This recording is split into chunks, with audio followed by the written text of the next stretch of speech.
অহংকার হচ্ছে এমন একটা জিনিস যেটা অন্ধকার গাঢ় কালো অমাবস্যার রাতে, সেই রাতের মধ্যে একটা কালো পাথরের উপরে একটি কালো পিঁপড়া যেভাবে অদৃশ্যমান। কি বলেন? রাতটা কেমন রাত?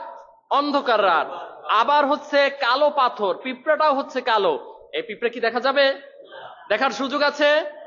আচ্ছা, এই পিঁপড়া যেমন অদৃশ্যমান, আমাদের কলবে, আমাদের হৃদয়ে, আমাদের হার্টের মধ্যে, অন্তরের মধ্যে অহংকারটাও তেমনি অদৃশ্যমান। এটা লুকায়িত থাকে, এটা যে কোনো সময় উত্তপ্ত হয়ে হতে পারে।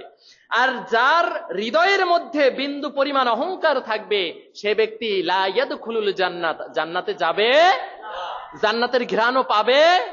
অতএব যদি আমরা অহংকার মুক্ত একটি হৃদয় নিয়ে আমল করব, শুনবো এবং আমল করব, এই নিয়তে যদি আমরা বসতে পারি, তাহলে আশা করা যায় আজকের এই মজলিস আমাদের জন্য নাজাতের একটি উসিলা হয়ে যাবে।